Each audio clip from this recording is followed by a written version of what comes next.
माँ के संघर्ष को बच्चे क्यों भूल जाते हैं। बेटा, गर्मी की छुट्टियों में तो तुम आई नहीं। अब तो सर्दियाँ आ गई हैं। बच्चों के स्कूल में 10 दिन की छुट्टी तो होगी। कुछ रोज़ तो आ जाओ। क्या माँ को मिलने का तुम्हारा मन नहीं करता? इतने लोगों के होते हुए भी मेरा यहाँ मन नहीं लगता है। बिंदु जी फ़ोन पर अपनी बेटी नैना को बोल रही थी। नैना बोली, क्यों माँ? भैया भाभी हैं, बच्चे भी हैं, फिर भी आपका मन क्यों नहीं लगता है? और सर्दी अभी इतनी तो नहीं पड़ रही, फिर आपको इतनी ठंड क्यों लगती है? पहले तो आप कहती थी कि रज़ाई में मुझे गर्मी लगती है, अब आप कहती हैं उसी रज़ाई में आपको ठंड लगती है। ऐसा क्यों?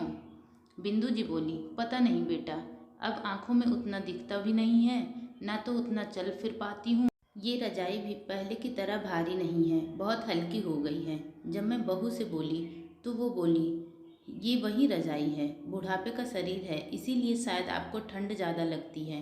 अब तो ईश्वर से कहती हूँ इस ठंडी तो मुझे ले जाए। अब तो ठंडी गर्मी कुछ भी बर्दाश्त नहीं होता। बेकार में बच्चों पर बोझ बनी बैठी हूँ। नैना बोली, माँ ऐसी बातें क्यों करती हो? देखो भाभी की माँ आपसे भी ज़्यादा उम्र की हैं, फिर भी कितने आराम से रह रही हैं। बिंदु जी बोली, हाँ, क्योंकि उन्हें मेरी तरह इतनी दवाइयाँ जो खानी नहीं पड़ती। और उनकी बेटी हर 6 महीने में उनसे मिलने जाती है। पर तुम्हें तो फुर्सत ही नहीं है, तुम आती ही नहीं हो। नैना हंसने लगी, बोली, माँ आप तो बच्चों की तरह जिद करने लगी हो, जैसे मैं अपने बचपन में बहाने बनाकर आपसे अपनी बात मनवाती थी। बिंदु जी बोली, हर माँ बाप एक उम्र हो जाने के बाद अपने ही बच्चों के बच्चे बन जाते हैं। तो बोलो, मेरी जिद कब पूरी करोगी? तुम इस ठंडी में आओगी? नैना ने उस वक्त तो हाँ कर दिया। बाद में अपने पति कैलाश के सामने सारी बातें बताई।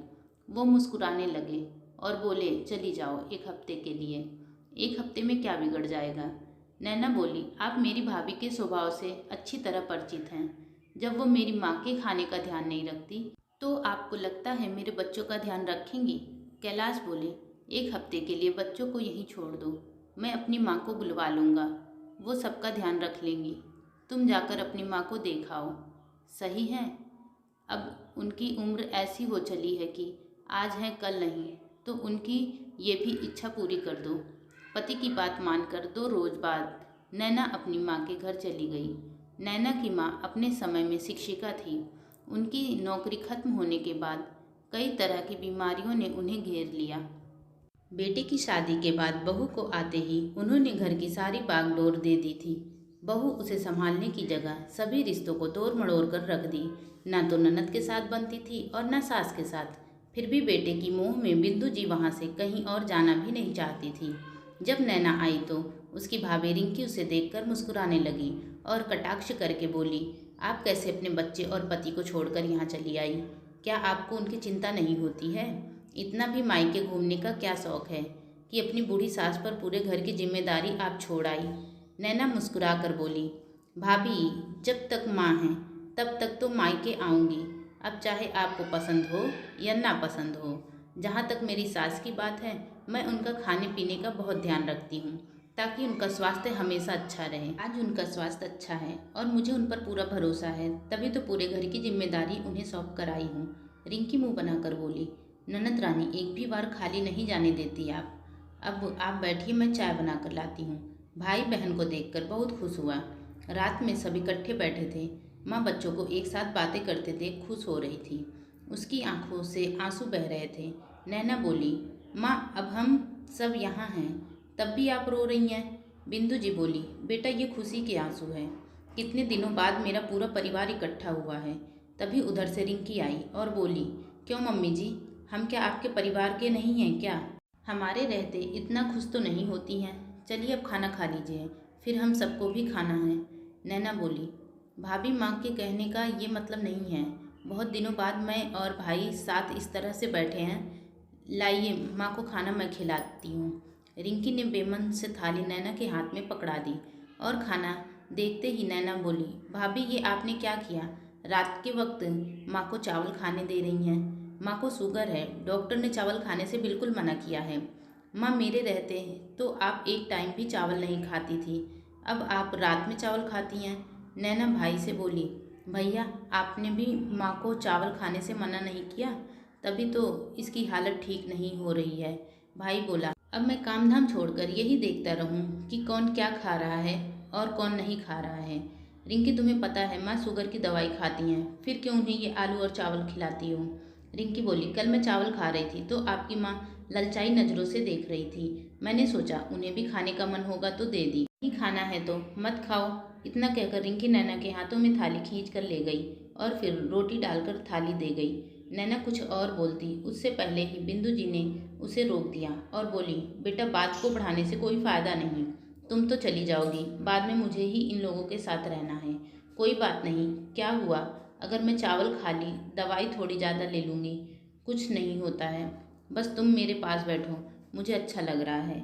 नैना माँ को खाना खिलाई, फिर दवाई देकर जब सुला रही थी, जैसे ही वो रजाई अपनी माँ के पैरों पर रखी, बोली, ये तो बहुत हल्का है माँ, इसमें तो आपको बहुत ठंड लगेगी। माँ बोली, तभी तो मैं तुम्हें कह रही थी मुझे बहुत ठंडी लगती है।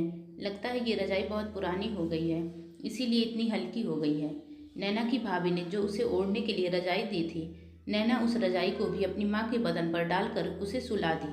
अगली सुबह जब माँ निश्चिंत होकर सो रही थी तो नैना रसोई में अपनी भाभी के पास गई और बोली, भाभी ये आप माँ के साथ क्या कर रही हैं? मुझे बहुत दुख हो रहा है, बोलते हुए कि माँ की जगह अगर आपकी माँ होती तब भी आप यही करती। रिंकी बोली, अब मैंने सुबह सुबह क्या कर दिया? अभी आए हुए आपको एक रोज़ नहीं हुआ कि मायके में अपना हक जमाने लगी हो। मुझे भी बहुत बुरा लग रहा है कहते हुए कि मेरे घर को मुझे ही संभालने दीजिए, आप अपना घर संभालिए। नैना का भाई चाय लेने के लिए रसोई में आया और बोला, अब क्या बात हो गई नैना, क्या कर दिया इसने? तुम तो जब से आई हो इसके पीछे पड़ गई हो। नैना मुस्कुराकर बोली, भाई पहले सही कहते थे तुम कि माँ तुम्हें ज़्यादा प्यार करती है, तभी तो वो तुम लोगों की गलतियों को आज तक छुपाती रहती हैं। दर्द में होकर भी वो बस मुस्कुराती हैं। भाई बोला, बात को गोल गोल मत घुमाओ, आखिर बात क्या हुई है ये तो बताओ। मैं तुम्हें देखकर खुश हुआ, परंतु कल से घर का माहौल किसी न किसी बात पर खराब हो रहा है जो मुझे बिल्कुल पसंद नहीं। इसीलिए मैं घर के मामलों में जल्दी दखल नहीं देता हूँ। अब तुम बोल रही हो तो कुछ बात हुई होगी, बताओ आखिर बात क्या हुई है? नैना बोली, भाई आंखें बंद कर लेने से दिन रात में नहीं बदल जाता है।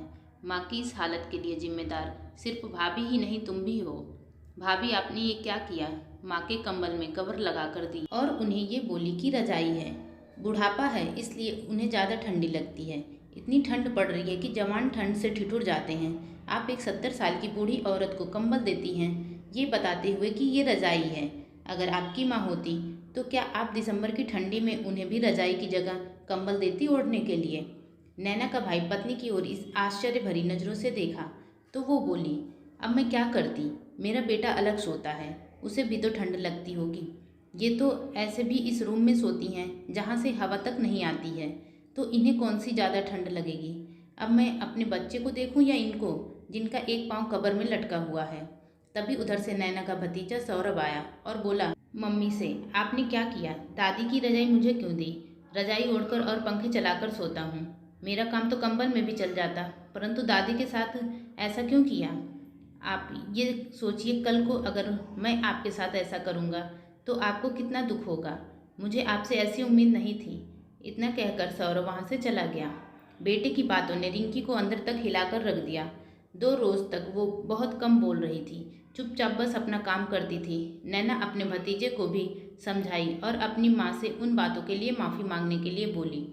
2 रोज़ बाद जब नैना जा रही थी तो अपनी भाभी से बोली, मेरे पास कुछ कहने और सुनने के लिए बचा नहीं है।